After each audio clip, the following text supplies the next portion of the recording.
Who knows? What a dooski, guys, it's Fable34 here with my John Wick Chapter 2 Ending Explained video. So 2014's Badass of the Year John Wick has returned in a sequel that's both bigger in terms of action and in storytelling. If you've seen the movie, then, well, you know about all the crazy amounts of world building they do this time around. With that being said, guys, I'm going to say it right now, spoiler warning, so please, if you have not seen the film John Wick Chapter 2, do not watch this video. I don't want some comments hating on me, so just don't do it. Alright, so John Wick Chapter 2. So by the end of this movie, it's been established that there is a network of assassins and they are all connected with one another. We see this throughout the film with John getting custom-made suits overseas, weapons, and more using gold coins, which is their currency. Anyway, Santino, the antagonist to John, whom he marked and forced back into the game and put a hit on him for about $7 million, this was all done in a matter of seconds on a phone call and instantly sent to all these assassins in New York. This is why right after, everyone's phones are ringing and goes after him and attempts to kill him. So as we've seen here, this network of assassins is not only powerful, but has deep ties everywhere that serve to be very resourceful. So this is where it connects to the ending. Right before John had his hands on killing him, Santino managed to get into the one place where the Baba Yaga couldn't get him, the Continental. However, as an assassin, the one thing you're not supposed to do anywhere in the world inside of the Continental is break the rules. What are the rules for the Continental? 1, no killing on the grounds of the site. 2, all markers must be honored. We learn about this in the first movie with the introduction of the Continental, not to mention we also have seen how serious the repercussions are if you go against any of these rules. Winston appears to be a powerful person in charge, as we see him in John Wick 2 as the manager at the Continental and a well-respected person among this network of assassins. The thing as well is, earlier on we see John respecting this rule with Cassian. However, with Santino, because he was a source of bringing John back into this life completely without the chance to return to it, and he was frustrated at the moment, he went against this rule and killed him, despite Winston begging him not to. It was almost like Winston was trying to tell him, like, you know, I love you and all, but if you do this, I can't really do much.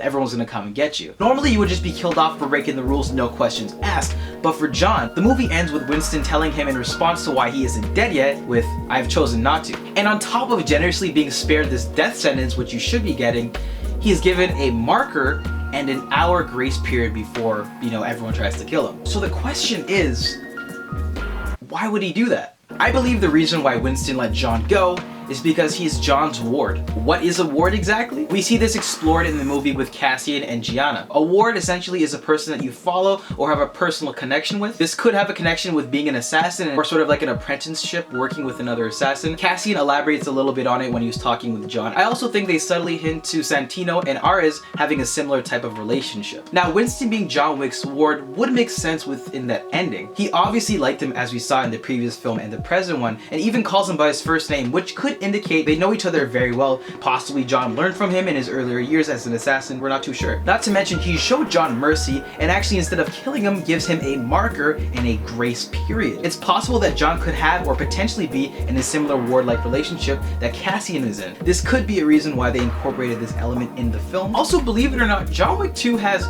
quite a bit of religious ideas presented. An idea could be that John is the devil and this high table is collectively acting as God, and Winston works for them respecting their rules and abiding by them and like managing people. John attacked the table twice, and as a result of that, heaven and all like the high council are aware of this and now are all acting to work against him. In that sense, literally everyone, all of heaven is aware, just as how all the assassins are aware.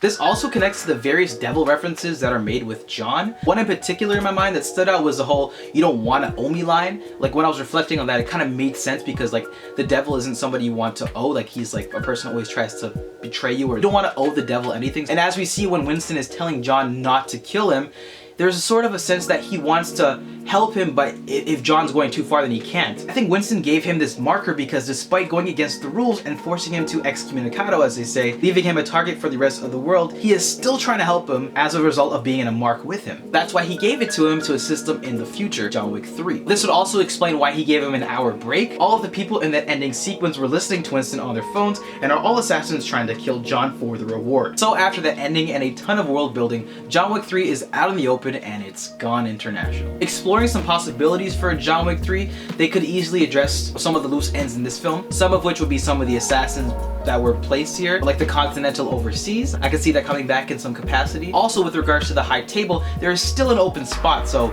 they could definitely tie that into being like a core plot in the sequel. Winston could possibly be the person in charge, like the #1 spot in the high table, or he could be possibly trying to get into that leftover spot. Who knows? Also, I think they might go the route of exploring a possible mix of prequel and a sequel element for the third film. Santino referenced an impossible mission. I could see them exploring that, also with his backstory with Winston being his ward, or possibly just explaining as to why he would help him. But as we saw, he's excommunicado, meaning he's not only not able to have access to the Continental, but even regular resources such as gun shops, suit stores, or getting a hold of maps. These are all now out of his reach. Plus, with the world against him, the odds aren't looking very good. That's why I think he's gonna get a team in the sequel comprised of the people whom he has spared and also the people from his past, because they have explored this in this movie with the characters played by Lawrence and Common's character Cassian. If I had to guess, some other people could possibly be the Russian guy from the beginning of the movie, Cassian, John Wick's friend from the first film who helps him with the car, the cop who always comes to his house, and even his dog. These are some of the candidates who could possibly join